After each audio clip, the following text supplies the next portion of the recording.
Understanding the handicraft sector for a prosperous future. We are talking about the ongoing census, specifically focused on handicraft. And to tell us more about it, we are joined by Tracy Clark, Handicraft Development Officer 3, acting therein. She is of the Handicraft Unit for the Ministry of Culture and Community Development, the Community Development Division, as well as Melissa Williams-Campbell, the Senior Policy Specialist in the Policy Research and Planning Unit. Ladies, good morning and welcome to the Now. Good morning. Good morning. Long titles with big jobs, because when we talk census, we are talking data collection, we are talking people, and we are talking about something that you explained is ongoing or has started already, but to me seems like a newer concept. To give me a little bit of insight or an overview almost, Tracy, tell me the information that they are trying to acquire and what would be the purpose. What is the goal ultimately of the census? Well, ultimately, the goal would be to have persons, tell us about their craft and everything. We want to find out exactly who are the persons that are involved in handicraft. We want to find out what are the types of craft that people are doing in Trinidad and in Tobago by extension, right. And the aim of it is for us to help to, as is said, develop craft here in Trinidad and Tobago so that it can be something sustainable, a viable business and everything for persons. That sustainable word is going to be reoccurring, I imagine. Yes, it seems because based on the data, you're able to put things in place essentially. I guess, Melissa, that's where you come in because policy is going to be impacted by the data. That's right, exactly. Firstly, let me say good morning to the viewing public of Trinidad and Tobago, and a special good morning to the executive and the staff at the Ministry of Culture and Community Development. As part of the ministry commitment to strengthen the local handicraft sector, we saw undertaking research exercise in the form of the census as necessary. Now, this census data will ultimately inform the development of the national policy for the handicraft sector and master plan, ensuring that it is grounded in current and accurate data. Now, the primary objective of this census is for us to get a deeper understanding of the current landscape, the challenges that exist within the sector, and more importantly, the opportunities. It's only through this data we can be in a position to make the appropriate policy recommendation to assist in the development of the sector by virtue of government rule, of course, as facilitator. Now that means that people need to be honest in their information and perhaps candid. But as we know, in the usual way a census is done, somebody coming to you to ask you about something that you hold near and there could be a little bit challenging. Yes. Culturally, we might be averse. So in terms of the approach, Tracy, I know there will be different types of persons who are involved in handicraft.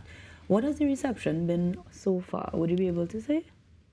Well, Melissa will be better able to speak to that. Oh, Melissa, are you on the ground? Melissa, well, say hi. To assist with the effort, we did hire a consultant in the likes of data minders, business research. They are actually in the field collecting the data. Good morning to Shana and her team, right, at Data Minder. So yes, we have to engage in multiple data collection strategies.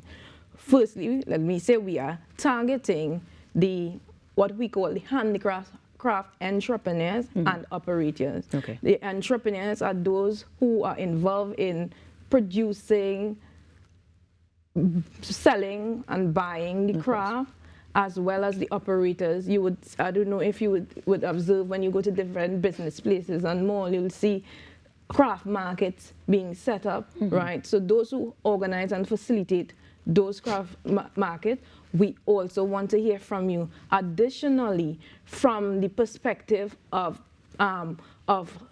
providing that enabling environment, we also have a qualitative investigation targeted to government stakeholders, right? So they can tell us from their perspective, right, based on the type of support they would provide by virtue of training and development, as we do in the ministry, as well as grant support and even loan, where we, right, can support the entrepreneurs and even the market operators along the value chain. So you all have thought of all of the other players in the game basically as well, even those we may not think of, even those the entrepreneurs may not know exist. Tell me, Tracy, what are the craft categories that exist in the handicraft sector then? Okay, so that is very broad, right? So what we have done through the years is to, create these categories. So under those categories, we have what we call metal craft, which will include things like wire bending for carnival, things like that, tin, working with tin, etc. There's wood craft, of course. So things like pyrography, which is wood burning. Carving, and all the things wood, right? There's shell craft, so craft that uses coconut, calabash, and these types of shell, seeds as well. Then we would know traditionally grass and fiber, where you use things like terete and vetiver, creating basketry, banana straw. So we're looking at persons who work with this type of material, raw materials. There's jewelry craft, natural jewelry, where you would use seeds, from trees sometimes found in the deep forest to the areas. There's fashion jewelry, there's paper jewelry. Right. So basically, it is categorized based on the material. Very much so. How many categories are we looking at? We have right now 1, 2, 3. Here we have about 8 categories. So it's very wide. Yeah. It's very broad. I'm feeling the work going through the list, and that means we need people to be ready, to be able, and to be willing to participate. So in terms of the period, granted that is ongoing, when are we looking at, so that persons will expect perhaps somebody coming to them or being they reaching out to the entrepreneurs as well? What sorts of dates and timelines are we looking at? Okay. So as indicated, we are at the data collection phase since May 21st. All right. And one of the reasons we are here is also to boost participation and to let the stakeholders know that this is authentic, it is real, it's legit. It's legitimate, and we need your participation. As indicated before, we targeting the handicraft entrepreneurs and the market operators. Now, the time period for the handicraft entrepreneurs would have been the 21st of May to this very date. But I have good news for you. We are extending the deadline 2 weeks. So the new deadline date for you to give your views would be the 20th of June. And in terms of the handicraft, the market operators, that would have been closed off, but we are reopening it. Oh, hold on, and say everybody had to get the extension. We are reopening it because we want to ensure it's a census. A census is supposed to be a full count.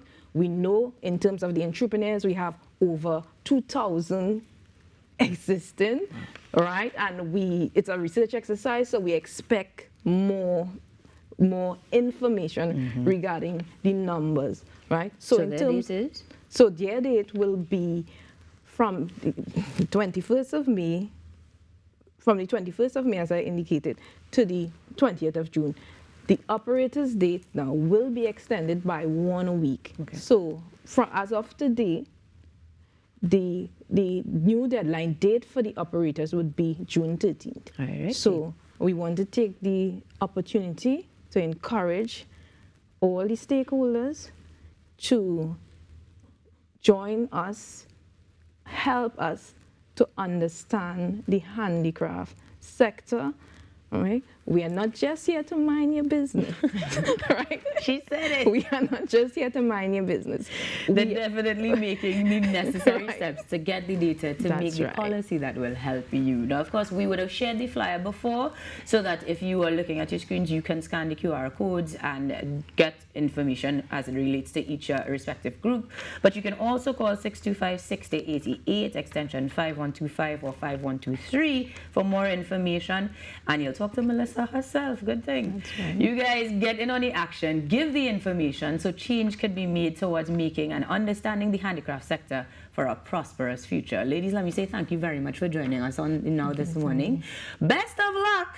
And we will probably check in with you after the June deadlines to see any sorts of updates and further progress. Okay, thank you. For now, guys, we want you to stick with us and check for more progress here on the Now, but we will be making sure that this rainy weather, we have it good. Stick around. The Now continues after these messages.